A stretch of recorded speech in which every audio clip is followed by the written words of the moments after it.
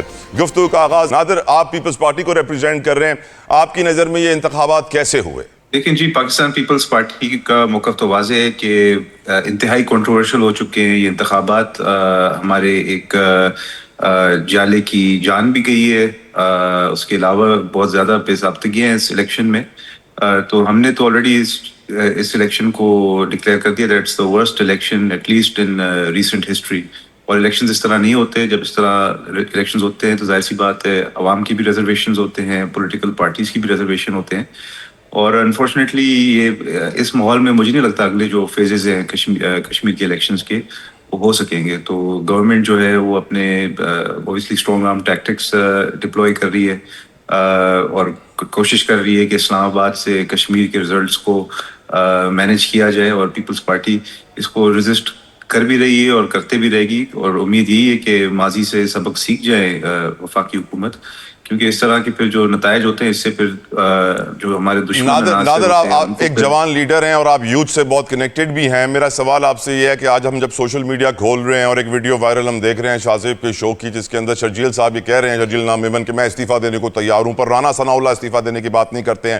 شرجیل انعام میمن کہتے ہیں کہ انویسٹیگیشن کروا لیں، رانا ثناء اللہ کہتے ہیں انویسٹیگیشن نہ کروائیں، ہم زرداری صاحب کے ساتھ بیٹھ کے باتیں منوا لیں گے. یہ جو آپ کو لگتا ہے کہ یہ ریلیشن شپ سیاسی پارٹیز کی ایسی ہی ہوتی ہے، سیاسی ماحول ایسا ہی ہوتا ہے؟ نہیں، دیکھیں ایسا نہ ہوتا ہے اور نہ ہونا چاہیے. ہر پولیٹیکل پارٹی کا اپنا مینیفیسٹو ہوتا ہے. اور جس طرح کی باتیں رانا ثناء اللہ صاحب کر رہے ہیں یہ اگین فردر کنٹروورشل کر رہا ہے اس الیکشن کو. پیپلز پارٹی تو صرف اور صرف ہمیشہ سے عوام کی رائے پہ اعتماد کرتی ہے اور اس کی منتظر ہوتی ہے کہ عوام کی جو رائے ہوگی اس کو رسپیکٹ کیا جائے. رانا ثناء اللہ صاحب یہ ڈرائنگ روم کی باتیں کر رہے ہیں اور بیہائنڈ پاور کوریڈورس کی باتیں کر رہے ہیں، تو یہ چیز کو ہم ریجیکٹ کرتے ہیں.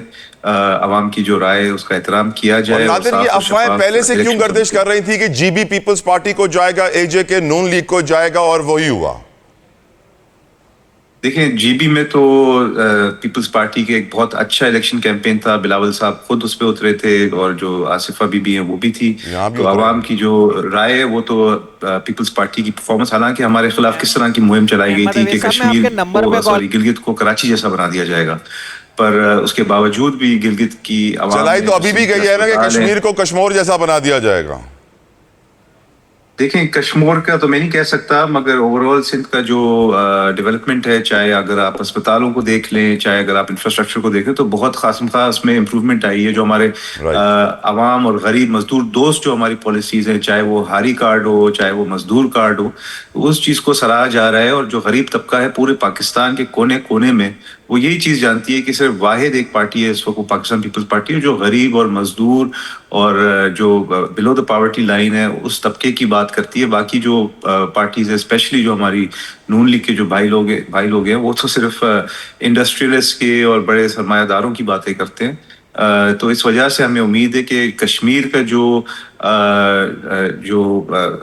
ہمارا جو موقف رہا ہے ماضی میں شہید ذوالفقار علی بھٹو کے دور سے، کس طرح سے انہوں نے اسٹرانگ سٹانس لیا تھا کشمیر کے رائٹس کے اوپر، تو آج تک بلاول بھٹو زرداری صاحب بھی انہی کی نواسے ہیں. اور کشمیر کے اوپر ان کا ایک بہت اسٹرانگ سٹانس ہے، کشمیریوں کی رائٹس کے اوپر ایک بہت اسٹرانگ سٹانس ہے، اور اسی وجہ سے ہم امید کرتے ہیں کہ کشمیر کی عوام ہمیں ووٹ کرے گی. بالکل ٹھیک. بلوچ صاحب آپ کی طرف آنا چاہوں گا.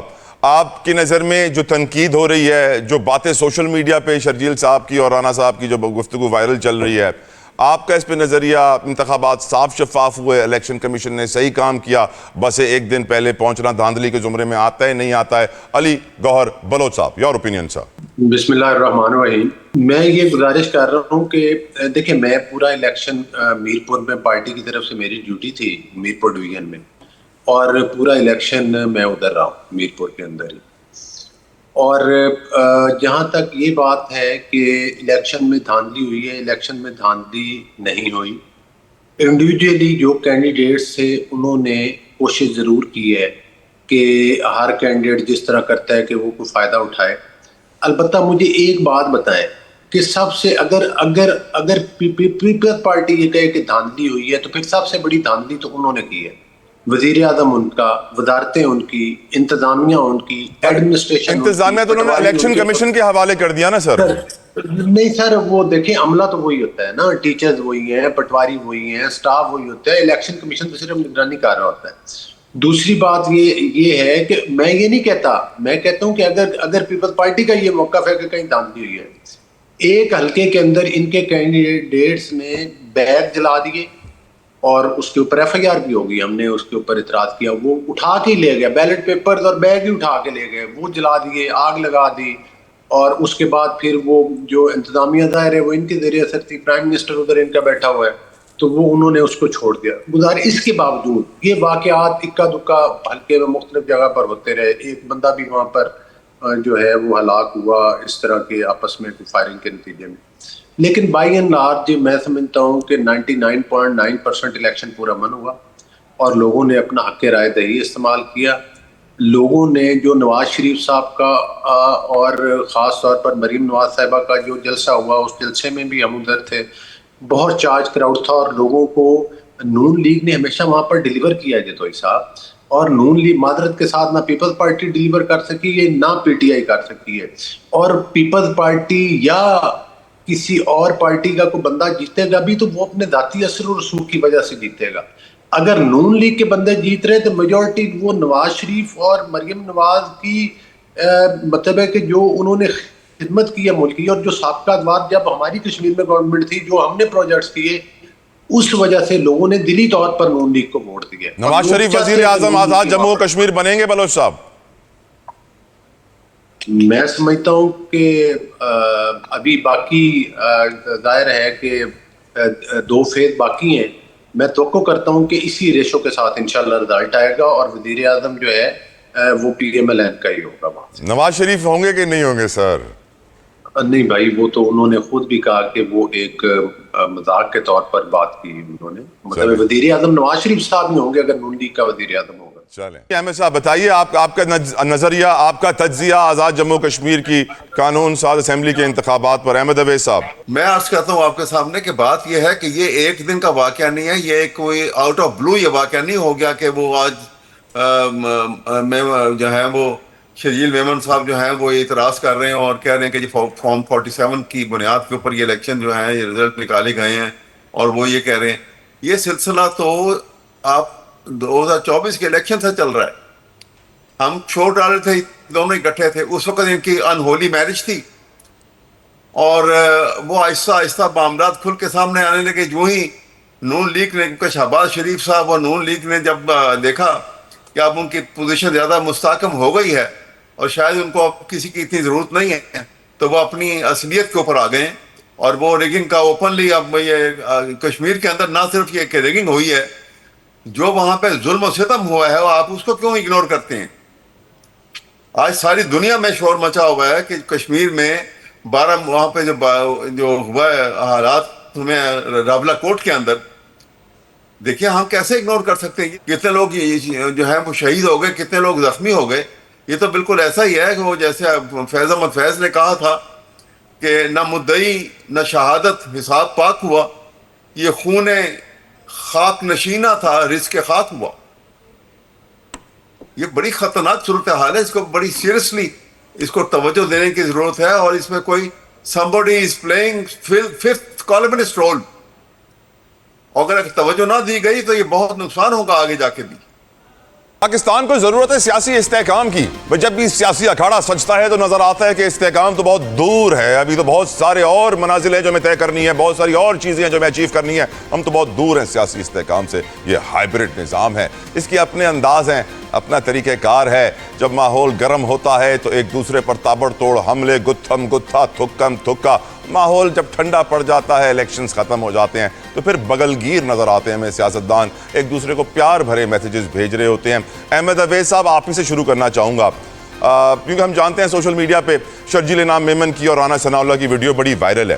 ہم دیکھتے ہیں کہ پیپلز پارٹی کے ہمارے رہنما کہتے ہیں کہ میں تو استعفیٰ دینے کو تیار ہوں. رانا ثناء اللہ صاحب کہتے ہیں میں زرداری صاحب سے بیٹھ کے بات کر لوں گا, ان کو منا لوں گا. یہ ہماری آپس کی باتیں ہیں, اس کو ٹی وی پہ نہ اچھالے, ٹی وی پہ سیاستدانوں کو نہ لڑائیں. یہ اینکرز کا شوق ہے ہمیں برا دکھانے کا. لیکن میٹر آف دا فیکٹ اس کے جو ایلیگیشنز تھیں, جو باتیں ہیں, بہت بڑی ہیں. آج ایک عام پاکستانی آپ سے پوچھتا ہے کہ یہ جو پیپلز پارٹی اور نون لیگ میں ہم مقابلہ دیکھ رہے ہوتے ہیں, یہ مقابلہ صرف الیکشنز کے دوران ہی ہوتا ہے, اس کے بعد دونوں بیسٹ فرینڈز فار ایور بن جاتے ہیں, بی ایف ایف. آپ کی نظر میں احمد صاحب یہ ماحول کیا ہائیبرڈ نظام میں اب تا حیات چلے گا جب تک ہم سب زندہ ہیں, یا پھر کچھ تبدیلی آئے گی, اور اس ماحول کو, اس نتیجے, اس نہج تک پہنچانے میں کس کا کردار ہے؟ احمد اویس صاحب. دیکھیے میں تو بڑا کنونس ہوں, اور میں بڑی اوپنلی یہ بات آپ کے سامنے اب بھی کر رہا ہوں کہ یہ ہائیبرڈ نظام جو ہے ہمارے دیکھتے دیکھتے ہماری آنکھوں کے سامنے, خدا نہ کرے, یہ اتنا بڑا نقصان پہنچائے گا پاکستان کو کہ ناقابل تلافی ہوگا. اس نقصان اس ڈھب کا ہوگا, اس انداز کا ہوگا, کیونکہ یہ ناٹ اونلی کہ یہ سسٹم جو ہے یہ کسی آئین اور قانون کے ضابطے سے باہر بنایا جاتا ہے, ان کے ضابطوں کے درمیان یہ سسٹم چل نہیں سکتا. یہ اس بیسک جو ٹو نیشن تھیوری تھی پاکستان کی, میں یہاں بات یہ کرنا اس لیے مناسب سمجھتا ہوں اور ضروری سمجھتا ہوں. پاکستان کو جب ایک الگ ایک نظریے کی بنیاد پر بنایا گیا تھا, وہ نظریہ جو تھا وہ رسول پاک کے وہ 3 الفاظ کے اوپر, 3 فکروں کے اوپر تھا کہ اسٹیٹ آف مدینہ کے اندر قانون کی بالادستی ہوگی, کوئی شخص انکلوڈنگ امیر المومنین قانون سے بالاتر نہیں ہوگا, تابع ہوگا, اور قانون کے سامنے برابر ہوں گے سب. آپ نے ہائیبرڈ نظام میں قانون کی بالادستی کے نظام کو طاقت کی بالادستی کے نظام سے بدل دیا. یہ خطرناک اٹیمپٹ ہے. یہ ڈسپوٹزم جو ہے یہ پہلے بھی ہماری جو اسلامک اسٹیٹ بنی تھی, آپ سوچئے کہ وہ حضرت عمر کے زمانے میں 25 لاکھ مربع میل کے اوپر پھیلی ہوئی اسٹیٹ تھی, اور وہ سسٹم جیسا تھا وہ قانون کی بالادستی کے نظام پہ تھا. لیکن آپ نے دیکھا کہ ہمارے سامنے وہ ڈسپیٹ ہو گئی, ختم ہو گئی. یہ اللہ کا نظام ہے. اس لیے آج بھی پاکستان کو قائم رہنا ہے تو آپ کو آئین کی بالادستی اور قانون کی حکمرانی پہ آنا ہوگا ہر صورت. آپ کو نہیں لگ رہا یہ ہائیبرڈ نظام تا حیات چلے گا سر؟ آپ کو نہیں لگ رہا؟ نہیں چلے گا, چل ہی نہیں سکتا. یہ آپ کو یہ آرٹیفیشل لگ رہا ہے. ابھی آپ دیکھیے تو صحیح تھا کہ کبھی سوچ سکتی تھی کوئی اگر سول حکومت آئین کے مطابق بنی ہوئی ہوتی تو آپ جو ہے رابلہ کوٹ میں جو قانون لہو کی اور خون کی ہولی کھیلی گئی ہے, کبھی ہو سکتی تھی ایسی؟ کبھی پاسبل تھا؟ بالکل ٹھیک, بالکل ٹھیک. نادر قبول, میں آپ کی جانب سے نادر کی طرف بڑھنا چاہوں گا. نادر, آپ کی نظر میں اب نوجوانوں کو آپ کیا جواب دیتے ہیں جب وہ آپ سے پوچھتے ہیں کہ یہ نون لیگ اور پیپلز پارٹی باریاں لگاتی رہتی ہے, ایک دوسرے کے ساتھ سیٹنگ ہے, اور جس طرح کل وہ تھوڑی بہت بات بھی ہوئی تھی وائرل ویڈیو میں کہ آپس میں تو وہ محبت کے میسیجز ایک دوسرے کے ساتھ شیئر کرتے ہیں, ٹی وی پہ آ کے تنقید کا مناظرے شروع ہو جاتے ہیں. آپ کی نظر میں یہ سیاسی ماحول صحت مند ہے, نہیں ہے, صحیح ہے, غلط ہے؟ ایسی ہی سیاست تھی جو ذوالفقار بھٹو نے شروع کی تھی. نادر قبول. دیکھیں جی, یہ بات تو فیکٹ ہے کہ ہماری جو آپس میں اختلافات ہوتے ہیں یہ سیاسی اختلافات ہوتے ہیں, کوئی ذاتی کوئی ہماری دشمنیاں نہیں ہیں. میرے اکثر دوست نون لیگ یا پی ٹی آئی سے بھی تعلق رکھتے ہیں, اور ایسا ہی ہونا چاہیے. ہم at the end of the day ہم سب پاکستانی ہیں, اور سیاسی اختلافات کو بالکل بھرپور طریقے سے ہم سامنے رکھتے ہیں, بیکاز ہمارے, جس طرح میں نے آلریڈی عرض کیا, ہمارے سیاسی منشور الگ ہیں, ہماری مینیفیسٹوز الگ ہیں. مگر نوجوان کو میں صرف یہی پیغام دینا چاہتا ہوں کہ ابھی جس مرحلے پہ اس وقت پاکستان گزر رہا ہے, نوجوانوں کی گولڈن اپرچونٹی ہے, بیکاز 65 to 70% جو پاپولیشن پاکستان کی وہ یوتھ ہے, باشعور بھی ہے اس وقت, اور وائس بھی ہے ان کی. بیکاز ابھی as compare to conventional media channels جو سوشل میڈیا پلیٹ فارمز میں, اس پہ نوجوانوں کو کافی انفارمیشن بھی مل جاتی ہے, کبھی کبھار انفارچونیٹلی فیک انفارمیشن بھی مل جاتی ہے, مگر وہ اپنی رائے بہت آرام سے بنا سکتے ہیں. مگر they should be part of the political process. اور جب بھی الیکشن لیکن نادر پہلے تو صرف پی ٹی آئی والے فارم 47 کہتے تھے, اب تو پیپلز پارٹی بھی نون لیگ کو فارم 47 کہہ رہی ہے, تو حقیقت آپ بھی فارم 47 کہتے ہیں نون لیگ کو؟ دیکھیں جو ریزلٹ ہوتا ہے وہ تو فارم 47 ہی ہوتا ہے. فارم 45 تو انڈیویجول پولنگ اسٹیشنز کے ریزلٹس ہوتے ہیں, جو کمپائلڈ ریزلٹ ہوتا ہے اس کو فارم 47 ہی بولتے ہیں.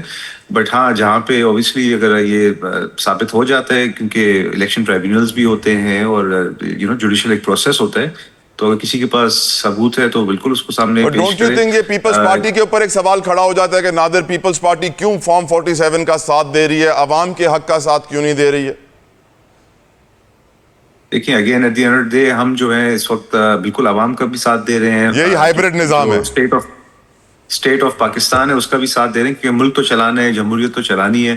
ابھی اگر ہم فار ایگزامپل الگ ہو جاتے ہیں گورنمنٹ سے, تو جس مرحلے سے یہ پورا خطہ گزر رہا ہے, ابھی ہمارے پڑوس میں ایک جنگ چھڑی ہوئی ہے, we are in a very sensitive situation right now. ملک کو تو چلانا ہے at the end of the day. سیاسی اختلافات کو بھی ساتھ رکھیں گے, ان کو ہم کمپرومائز نہیں کر رہے, اپنے پرنسپلس کو کمپرومائز نہیں کر رہے, بٹ جو ملک کے جو سینسیٹیو اسٹریٹجک جو ریکوائرمنٹس ہیں ان کو بھی بھرپور طریقے سے ان کا بھی ہم ساتھ دے رہے ہیں, اور دینا چاہیے بھی. ہر پاکستانی پولیٹیکل پارٹی اور پاکستانی شہری کو ساتھ دینا چاہیے اس وقت. بالکل ٹھیک. علی صاحب آپ کا نظریہ حضور, یہ جو انتخابات میں اس وقت پیپلز پارٹی بھی نون لیگ کو فارم 47 کہہ رہی ہے, پھر کہا جا رہا ہے کہ 2500 ارب روپے دبئی چلے گئے, ذرا چھان بین کی جائے, اس طرح کے الزامات عوام پھر سوال پوچھتے ہیں کہ کیا ہمارے حکمراں کچھ چھپا رہے ہیں, کمپرومائز کر رہے ہیں؟ جس طرح نادر نے بات کی کہ قومی اسٹریٹجی اور قومی نظریے کی خاطر ہم بہت سارے کمپرومائز کرنے کو تیار ہیں, آپ کا نظریہ علی گوہر بلوچ صاحب؟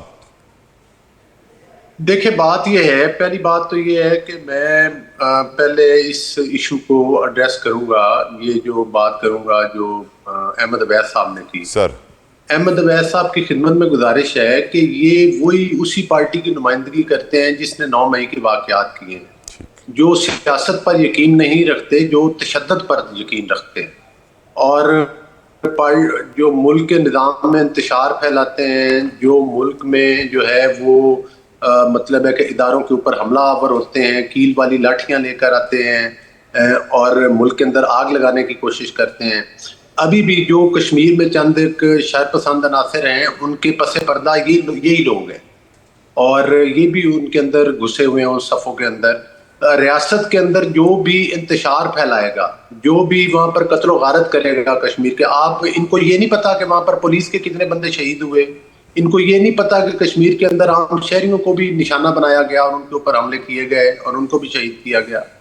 تو میں سمجھتا ہوں کہ ملک کے اندر کوئی بھی جو فتنہ پھیلائے گا, جو ملک کے اندر انتشار پھیلائے گا, جو ملک کے اندر آگ لگانے کی کوشش کرے گا, اس کے ساتھ آنی ہاتھوں کے ساتھ ہی نپٹا جائے گا, اس کے علاوہ کوئی حل نہیں ہے. اور جس طرح سے بلوچستان کی صورتحال KPK کے اندر جس طرح سے فتنۃ الخوارج اور جو کچھ وہ کام کر رہے ہیں, تو وہ ظاہر ہے ہمارے کشمیر کے اندر بھی آگ لگانے کی کوشش کریں گے, تو ظاہر ہے کہ ان کی سرکوبی تو ہے ضروری.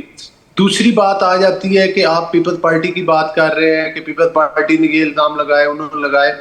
گزارش کرنے کا مقصد یہ ہے کہ رانا ثناء اللہ صاحب نے یہ کہا کہ یہ جو عوام کی عدالت ہے, جب الیکشن ہوتے ہیں تمام پولیٹیکل پارٹیز وہ ہیں ایک دوسرے کے مد مقابل الیکشن کانٹیسٹ کرتے ہیں, اور وہ ظاہر ہے کہ وہ اپنا موقف عوام کے سامنے رکھتے ہیں, فیصلہ عوام نے کرنا ہے کہ وہ اس وقت جج کی جو حیثیت ہوتی ہے وہ عوام کا ووٹ کی ہوتی ہے. کیا یہ ساری باتیں عوام کے جذبات سے کھیلنے کے لیے کی جاتی ہیں بلوچ صاحب؟ نہیں, جذبات سے کھیلنے کے لیے نہیں کی جاتی. عوام کے سامنے اپنا موقف اور مدعا رکھا جاتا ہے, اس کے بعد عوام نے ووٹ کے ذریعے ثابت کرنا ہوتا ہے کہ وہ آپ کے موقف کی تائید کر رہے ہیں یا نہیں کر رہے ہیں. تو اگر وہ آپ کے موقف کو صحیح سمجھتے ہیں تو وہ آپ کے حق میں ووٹ کریں گے. دوسری یہ گزارش ہے کہ جو کچھ بھی کشمیر کے گلگت بلتستان میں الیکشن ہوئے, پیپلز پارٹی اور نون لیگ نے 19-20 کے فرق سے برابر سیٹس لی تقریباً, لیکن اور وہاں پر بھی طریقے استحکام کے لوگ ان کے ساتھ ملے جا کر, تو پھر جا کر ان کی گورنمنٹ بنی, تو وہاں پر کوئی نون لیگ کو بہت زیادہ کم سیٹس نہیں تھیں. اور اسی طرح سے کشمیر کے اندر اس سے پہلے بھی یہ گلگت میں بھی یہ کہتے تھے کہ جناب یہاں پر دھاندلی ہو جائے گی, دھاندلی بلوچ صاحب اپنی گورنمنٹ بن گئی ہے. بالکل آپ کا پوائنٹ میں ایگری کر رہا ہوں بلوچ صاحب. بلوچ صاحب میرا ایک سوال آپ ہی سے ہی ہے, لوگ یہ سمجھ رہے ہیں کہ طاقتور ترین حلقے پیپلز پارٹی اور نون لیگ کو ہمیشہ آمنے سامنے رکھتے ہیں اور دونوں میں سیٹنگ بھی ہوتی ہے, دونوں میں لڑائیاں بھی ہوتی ہیں, دونوں میں باری باری حکومت بھی ہوتی ہے. جی بی پیپلز پارٹی کو مل گیا, اے جے کے نون کو ملے گا. کیا یہ سیٹنگ سسٹم ہائیبریڈ سسٹم کا حصہ ہے علی گور بلوچ صاحب؟ دیکھیں اصل بات یہ ہے کہ جن پولیٹیکل پارٹیز نے جی بی میں اور کشمیر میں الیکشن میں حصہ لیا, یہ خوش آئند بات ہے, نون لیگ ہو, پیپلز پارٹی ہو, اور ظاہر ہے کہ یہ جمہوریت کا تسلسل ہے. تو میں سمجھتا ہوں کہ یہ تو ایک بڑی اچھی بات ہے. اور جن لوگوں نے بائیک آؤٹ کیا, ظاہر ہے اب لوگ انتشار کو ووٹ نہیں دینا چاہتے. پنجاب کے اندر ضمنی انتخابات ہوئے, وہاں پر پی ٹی آئی پٹی, اس کے بعد اب یہ تو الیکشن سسٹم سے ہی بھاگ گئے. اب یہ تو انتشاری کارروائیوں کا, یہ جو ملک کے اندر انتشار پھیلاتے ہیں, جو کشمیر کے اندر انتشار پھیلاتے ہیں, اب تو یہ ان کی ہاں میں ہاں ملاتے ہوئے نظر آتے ہیں. یہ وہ بھارتی میڈیا کی ہاں میں ہاں ملاتے ہوئے نظر آتے ہیں. ان کی لیڈرشپ, علیمہ خان صاحبہ دیکھ لیں, باقی دیکھ لیں, وہ بھی جناب بھارتی چینل کو انٹرویو دیں گے, ان کے موقف کی, ان کی میڈیا کی تائید کرتے ہوئے نظر آتے ہیں. تو ان لوگوں یہ لوگ مطلب ہے کہ یہ تو سیاسی نظام پر بلیو ہی نہیں کرتے. ان کی کے پی کے میں گورنمنٹ ہے, 15 سال میں کیا ہے کچھ نہیں. جب بھی ان کو موقع ملتا ہے سرکاری وسائل لے کر وفاق کے اوپر حملہ آور ہو جاتے ہیں.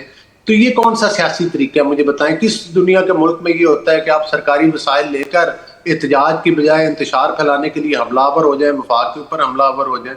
تو میں سمجھتا ہوں کہ ملک کے کسی حصے کے اندر بھی انتشاری ٹولے کو اگر ہوا دیں گے, اس کا مطلب یہ, آپ کو پتہ ہے کہ وہ جو کمیٹی تھی اس کے 99.9% مطالبات تسلیم کر لیے گئے تھے. میرا سوال سر کمیٹی کا نہیں ہے, میرا سوال پیپلز پارٹی نون لیگ کا ہے. پیپلز پارٹی نون لیگ پہ بڑے بڑے الزام لگا رہی ہے. نون لیگ ایک کان سے ڈال کے دوسرے کان سے نکال رہی ہے اور خاموشی سے برداشت کر رہی ہے. یہ برداشت کیوں کر رہی ہے نون لیگ, یہ میں آپ سے پوچھنا چاہ رہا ہوں.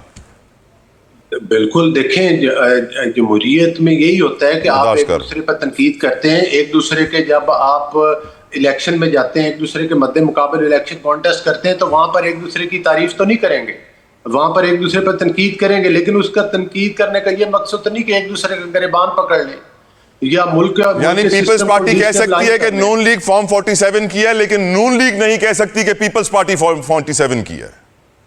دیکھیں ہم تو یہ سمجھتے ہیں کہ جمہوریت کے لیے الیکشن میں حصہ لینا چاہیے, عوام کا ووٹ ہی مقدس ہے, اور اس کے جو بھی ہم نے گلگت بلتستان کے نتائج کو تسلیم کیا ہے, اسی طرح سے ان کو بھی کشمیر کے نتائج کو تسلیم کرنا چاہیے. ان کے امیدوار وہاں سے باتوں کے مطابق تو آپ نے فارم 47 کو بھی تسلیم کر لیا ہے نا سر, عوام نہیں تسلیم کر رہے. فارم 47 تو وہ فارم ہوتا ہے جو الیکشن کا حصہ ہے. جی جی, جو بنایا جاتا ہے اسی کا حصہ ہے. فارم 45 بھی اسی کا حصہ ہے. رضایت آتے ہی فارم 47 کے اوپر ہے. ہاں, اگر کسی پارٹی کو تحفظات ہیں تو عدالتیں اور اس کے فورم اور ٹریبیونل کھلے, وہ اس پر بے شک اگلے 50 سالوں میں فیصلہ آ جائے گا. اگلے 50 سالوں میں عدالتوں سے فیصلہ بالکل مل جائے گا. آج کی اچھی خبر, حکومت نے آئل ریفائننگ پالیسی میں ترامیم منظور کر لی ہیں. وزیر اعظم کی ہدایات کے مطابق پیٹرولیم مصنوعات کے اسٹریٹجک ریزروز میں اضافہ کیا جائے گا. میں آپ کو بتا دوں خواتین و حضرات کہ جب بھارت کہتا ہے کہ اس کے پاس 30 دن کا تیل ہے, تو اس کے حکومت کے اپنے ویئر ہاؤسوں میں وہ تیل موجود ہوتا ہے. جب پاکستان کہتا ہے کہ ہمارے پاس 30 دن کا تیل ہے, تو حکومت کے اپنے ویئر ہاؤس نہیں ہے, وہ commercial companies, entities, oil marketing companies کے ویئر ہاؤسز ہوتے ہیں, جس کو حکومت اپنے ریزرو کہتی ہے. آج جب یہ خبر سنی تو میرے دل میں بڑی خوشی آئی کہ اب حکومت اپنے ویئر ہاؤسز بنائے گی. لیکن جب خبر میں آگے بڑھا تو دل پہ پتھر پڑے جب یہ میں نے دیکھا کہ آئل ریفائننگ پالیسی کی ترویج کے لیے قطر, سعودی عرب اور خلیجی ممالک دورے کیے جائیں گے, روڈ شوز کیے جائیں گے. یعنی ہمارے بیوروکریٹس گھومیں گے, پھریں گے, انوائٹ کریں گے انٹرنیشنل انویسٹرز کو کہ آپ پاکستان آئیے, یہاں پہ آئل ویئر ہاؤسنگ کی فیسلٹی بنائیے, ہم 50 سال آپ کو کرایہ دیں گے, اس میں تیل رکھیں یا نہ رکھیں آپ کو کرایہ ملتا رہے گا, آئی پی پیز کی طرح یا پھر قطر کے LNG کی طرح. نادر گبول صاحب, آپ کی نظر میں یہ کیسی خبر ہے؟ کیا وجہ ہے کہ ہم روز پیٹرول کی قیمت میں اضافہ اور کمی دیکھ تو رہے ہیں, اور اس کے اندر ایک اور فنڈ بھی کریٹ ہو رہا ہے جو حکومت کے لیے ایکسٹرا پیسے جمع ہو رہے ہیں. عوام پیٹرول کی قیمتوں سے پریشان ہے. ہماری حکومت نے 70-80 سالوں میں اپنے تیل کو ذخیرہ کرنے کے, حکومت کے پاس ذخائر کرنے کے لیے ویئر ہاؤسنگ سسٹم, سائلوز موجود نہیں ہے. نادر, یہ کیا رونے کا مقام ہے ہمارے لیے. جی دیکھیں, اوبیسلی عوام اس وقت بہت زیادہ پریشان ہے مہنگائی کی وجہ سے, اور جب پیٹرولیم کی پرائسز انکریز ہوتی ہے, ڈیزل کی پرائسز انکریز ہوتی ہے, تو اس سے ریلیٹڈ بہت سارے انڈسٹریز ہیں جس کی وجہ سے پھر مزید یہ کمپاؤنڈنگ افیکٹ بن جاتا ہے اور عوام کو مزید پریشانی ہوتی ہے.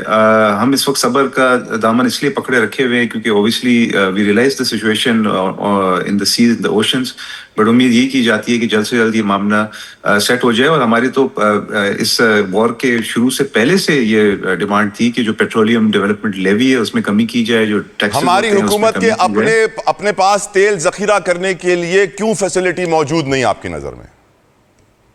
دیکھیں اوبیسلی پاکستان کی ہسٹری میں انفارچونیٹلی بہت سارے الگ الگ ڈکٹیٹرشپس بھی ہم نے دیکھی ہے, ہماری بھی حکومت رہی ہے. ظاہر سی بات ہے اگر میں اکیلے صرف نون لیگ کو قصوروار ٹھہراؤں گا تو پھر آپ پیپلز پارٹی کے اوپر سوال کریں گے. یہ پہلے ہو جانا چاہیے تھا آف کورس, پر جس بھی وجہ سے نہیں ہوا, بٹ دیر آئے درست آئے, ایسا فیسلٹی ہونا چاہیے. اینڈ بیکاز ہماری جو ہمارے پورٹ کی فیسلٹیز ہیں چاہے کراچی میں لے لیں یا گوادر میں لے لیں, تو we have an excellent opportunity to store and refine petroleum products for the region, because یہاں سے پھر اوبیسلی سینٹرل ایشیا تک ہمارے روٹس جا سکتے ہیں. اور بالکل اس پہ جلدی سے کام ہونا چاہیے اور ایک اچھی خبر بن کے ثابت ہوگی پاکستان کے لیے. ہمارے اپنے جو امپورٹ کا بل ہے وہ بھی کم ہو جائے گا اوبیسلی اگر ہم کروڈ آئل کی صورت میں سسٹینیبلٹی بڑھے گی پاکستان کی معیشت کی. بالکل نادر, بالکل نادر. علی گوہر بلوچ صاحب, آپ کی نظر میں پاکستان 70-80 سالوں میں آج تک اپنا تیل ذخیرہ کرنے کے لیے حکومت اپنا سیٹ اپ کیوں نہیں بنا پائی؟ علی گوہر بلوچ صاحب.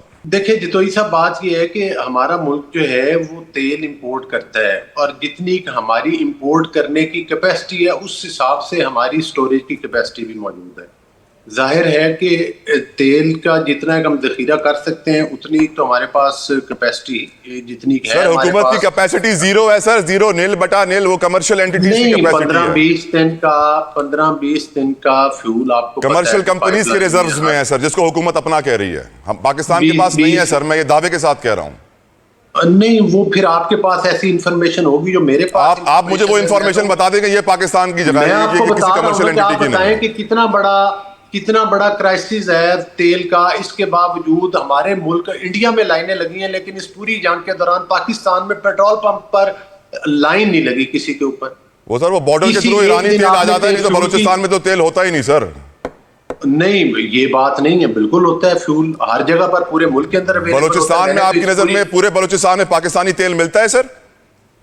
بالکل نہیں. دیکھیں وہ ایک ایشو جو آپ بات کرنا چاہ رہے ہیں وہ یہ ہے کہ بلوچستان کے اندر سمگل تیل آتا تھا, اس کے اوپر بھی اب بہت سختی کر دی گئی ہے, اس ایشو کو بھی ایڈریس کیا گیا ہے, اور اب اس چیز کو روکا گیا جو ایرانی تیل آتا تھا, جس وجہ سے کہ وہ لوگ سستا تیل خریدنے کے عادی تھے اور جس سے ملک کو نقصان ہوتا تھا, اور وہ سمگلنگ کے ذریعے اس کو روک دیا گیا ہے. اب جو ہم باقاعدہ تھرو پراپر چینل امپورٹ کرتے ہیں فیول, وہ بلوچستان کے لیے اویلیبل ہے, سندھ کے لیے بھی اویلیبل ہے, کے اور پنجاب اور دیگر پورے ملک میں بھی اویلیبل ہے. آپ آخری بار شاید بلوچستان کے ہائی وے پہ نہیں گئے ہوں گے بلوچ صاحب, لیکن آپ کو معلوم ہے کہ بلوچستان کے 80 سے 90% ہائی ویز اس وقت انتہائی غیر محفوظ ہیں. وہاں سفر کرنا تو دور کی بات, پیٹرول پمپ پاکستانی تو دور کی بات, جھونپڑیوں میں صرف ایرانی تیل ہی ملتا ہے اور کچھ نہیں ملتا. میں بات کر رہا ہوں گوادر, تربت, پسنی, پنجگور, اس پوری مکران بیلٹ کی. احمد اویس صاحب, آپ کی نظر میں پاکستان کے حکمراں, پاکستان کے قابل لیڈرشپ 70-80 سالوں میں حکومت پاکستان اپنا تیل ذخیرہ کرنے کے لیے انفراسٹرکچر کیوں نہیں بنا پائی؟ احمد اویس صاحب. فرصت بنے گی تو پھر پاکستان کے لیے سوچیں گے. آپ تو دیکھ لیجیے, کسی پروجیکٹ کو دیکھ لیجیے. ابھی آپ نے پچھلے ویک کی بات ہے, اسی جولائی کے مہینے میں, جولائی کا مہینہ ختم ہو رہا ہے, آڈیٹر جنرل پاکستان نے اپنے جو رپورٹ دی اس کے اندر کہا کہ 78 بلین روپیز کے پروجیکٹ کے نام پہ پیسے جو ہیں مختص کیے گئے اور لے لیے گئے, اور وہ پروجیکٹ آج تک نظر نہیں آئے کہ وہ کون سے ہیں اور کہاں ہیں. یہ ابھی یہ رپورٹ ہے. یہ ہمارے بھائی یہاں بیٹھے ہیں, علی گوہر صاحب, حکومت کے آدمی ہیں, ان کے علم میں یہ رپورٹ ہوگی. بالکل ہوگی. میں یہ عرض کر رہا ہوں کہ دیکھیے میں دکھ سے, جس طرح آپ بھی دکھ سے بات کرتے ہیں, ہم دکھ سے بات کرتے ہیں. آپ بھول جائیے کہ میں پی ٹی آئی کا ہوں تو جی میں کوئی حکومت کے خلاف ہی بات کروں گا, قطع یہ بات نہیں ہے. ہمیں پاکستان کی سوچنی چاہیے. ابھی آپ نے یہ بات کی یہاں پر کہ جناب یہ جو ہے وہ 9 مئی کے واقعے کے حوالے سے بات کی. دیکھیے اینٹ تو جب ہی ٹیڑھی رکھی گئی. یہ شہباز نواز کا جو لنڈن پلان تھا, انہوں نے فوج کو پھنسا کے بدنام کرا دیا اور ایک جھوٹا 9 مئی کا پلان بنایا گیا جس کے اندر, ورنہ کبھی دنیا میں ایسا ہوا ہے آپ نے ابھی کیسا پولیس جاتی ہے اور گولیاں بھی چلاتی ہے اور مارتی بھی ہے. اور گولیاں لگتی بھی ہیں ان کو. لیکن کبھی ایسا بھی ہوگا کہ چھوڑیں نا, ابھی 9 مئی پہ نہیں آئے. آئے. 9 مئی کے اوپر میں نے 2-3 سال پروگرام کیا, میں تھک گیا ہوں. احمد صاحب مجھے یہ بتائیں, نیلم جھیلم ہائیڈرو پاور پروجیکٹ, نیلم جھیلم جو کہ 500-600 ارب روپے سے بنا تھا, 2024 سے بند پڑا ہوا ہے, ڈیزائن فالٹ ہے, صحیح کرنے کے لیے مزید 400-500 ارب. حضور کوئی تو قصوروار, کسی کو سزا. پاور سیکٹر اس وقت ملک کا تباہ پڑا ہوا ہے, آئی پی پیز کی 5 انگلیاں گھی سر کڑھائی میں, اور عوام 12 گھنٹے کی لوڈ شیڈنگ. گیس نہیں ہے, لکڑی کا بندوبست کرو. علی گور بلوچ صاحب, میں آپ سے پھر سوال پوچھتا ہوں, جو پاور سیکٹر ہے, یہ جو انرجی سیکٹر ہے, اور اب تیل ذخیرہ کرنے کے بجائے ہمارے بیوروکریٹس جن کو بابو کہتے ہیں بلاول صاحب, وہ جائیں گے انٹرنیشنل ٹور کرنے آپ کے میرے ٹیکس پیئر کے پیسے سے. حضور پاور سیکٹر ہی پاکستان کی معیشت کو تباہ و برباد کر رہا ہے. ایون یہ جو پیٹرول کی ڈیلی پرائسز چینج ہو رہی ہیں, اس کے اندر بھی ایکسٹرا پیسے جمع ہو رہے ہیں حکومت کے پاس, جو حکومت کی مرضی ہے جہاں خرچ کرے, عوام کو ریلیف نہیں مل رہا. علی گور بلوچ صاحب, یہ پاور سیکٹر ہی ہے جو اسے حکومت کے لیے بہت بڑی خطرے کی گھنٹی اور عوام کے لیے سب سے بڑی مشکل ہے. کیا ہمارے حکمرانوں کو اس بات کا احساس ہے بلوچ صاحب؟ یہ تصویر کے دونوں رخ ڈسکس کرنے چاہیے. ایک وہ وقت تھا کہ آپ کے ملک میں بجلی کی لوڈ شیڈنگ اتنی تھی کہ 24 میں سے 22 گھنٹے کی لوڈ شیڈنگ ہوتی تھی. یہ 2008 میں جب پیپل پارٹی گورنمنٹ, سر ابھی بھی ہے سر. سر میری آپ بات تو پھر سنتے نہیں ہیں نا سر. میں سنوں گا سر, کیسے نہیں سنوں گا. آپ اپنا بہت لمبا وہ دیتے ہیں سر, 12 گھنٹے لوڈ شیڈنگ ہو رہی ہے, آپ کہہ رہے ہیں لوڈ شیڈنگ نہیں ہو رہی. سر سر میری, اگر آپ مجھے بات پھر آپ ہی کر لینا, سوری سر, پھر ہمیں تو پروگرام میں نہ بٹھایا کریں. کریں سوری سر. گزارش یہ ہے کہ اس وقت 22 گھنٹے کی جو ہے وہ لوڈ شیڈنگ ہوتی تھی, اور اس کے بعد جو ہے کہ, اور لوگ, مجھے یاد ہے جو 2013 کا الیکشن ہوا تھا, لوگ صرف یہ کہتے تھے کہ خدا کے لیے لوڈ شیڈنگ کا خاتمہ کریں. اس وقت مجھے یاد ہے 13 سے لے کر 18 تک نواز شریف صاحب نے جو ہے وہ مطلب ہے کہ پاور کے پروجیکٹس لگائے, اور اس میں یہ فائدہ ہوا کہ لوڈ شیڈنگ کا مکمل خاتمہ ہوا. اور اس سے پہلے بھی جو گورنمنٹس تھیں, پیپلز پارٹی کے دور میں لگے, بے نظیر صاحبہ کے دور میں بھی پروجیکٹس لگے. آئی پی پیز, واقعی میں آپ کی بات سے اتفاق کرتا ہوں کہ وہ جو معاہدے ہیں وہ کچھ تو مہنگے ہوئے, لیکن جو 2013 سے 18 تک تھا, 5 روپے کا یونٹ زرعی ملتا تھا, اور میرا خیال ہے کہ 8-10 روپے میں جو ہے وہ دوسرا یونٹ ملتا تھا. تو یہ مطلب ہے کہ جس طرح سے آئی ایم ایف کے قرضے لیے گئے, پاکستان کی تاریخ کے سب سے بڑے قرضے تو لیے, جس وقت پاکستان کی کرنسی کی ڈیویلیویشن بھی ہوئی وہ پی ٹی آئی کے گورنمنٹ میں ہوئی. پی ٹی آئی کی گورنمنٹ نے بھی آئی پی پیز کے ساتھ معاہدہ کیے, ان کے دور کے بھی ہوئے ہیں. آئی پی پیز کے ساتھ نیگوشیٹ ابھی آ کر شہباز شریف صاحب کی اور پی ایم ایل این کی گورنمنٹ کے دور میں کیا گیا. کچھ ریٹ ضرور کم کیے گئے, لیکن ابھی یہ ایشو ہے کہ یہ ریٹ واقعی زیادہ ہیں, اور ظاہر ہے کہ اب اسی طرف ہم قدم بڑھا رہے ہیں. اس کا تعلق جو ہے وہ آئی ایم ایف کے قرضوں کے ساتھ بھی ہے.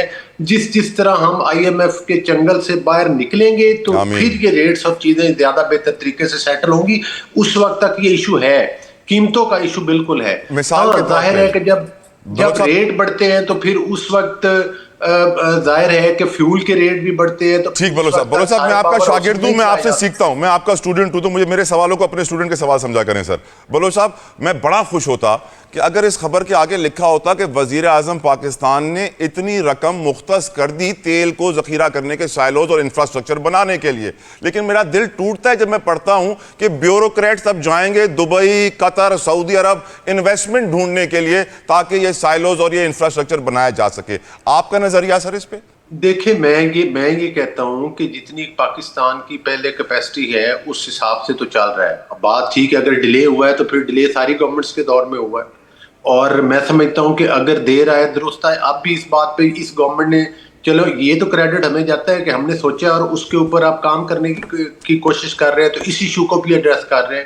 تو میرا خیال ہے کہ یہ اچھی بات ہے, خوش آئندہ بات ہے. اب بھی اگر وہ چیزیں ہو جائیں جن کی نشاندہی آپ بھی کر رہے ہیں تو وہ زیادہ بہتر ہے نا, کہ اگر جو پہلے نہیں ہو سکا وہ اس کا یہ تو نہیں کہ وہ آئندہ بھی نہیں ہونا چاہیے. بہت بہت شکریہ علی گور بلوچ صاحب, بہت بہت شکریہ ایڈوکیٹ احمد اویس صاحب, بہت بہت شکریہ ناز صاحب. خواتین و حضرات, ہم تب تک معاشی طور پہ اپنے پیروں پہ کھڑے نہیں ہوں گے جب تک ہم 2015 کی بند سٹیل مل کی تنخواہیں دینا بند نہ کر دیں, جب تک ہم آئی پی پیز کو بنا بجلی بنائے پیسے دینا بند نہ کر دیں, جب تک ہم اپنے دماغ کو استعمال کیے بغیر نیلم جھیلم ہائیڈرو پاور پروجیکٹ جو 500 ارب کے قریب کا پروجیکٹ 2024 سے بند پڑا ہوا ہے اس کو تباہ کرنے والوں کو سزا نہ دیں گے, جب تک ہم آگے نہیں بڑھیں گے.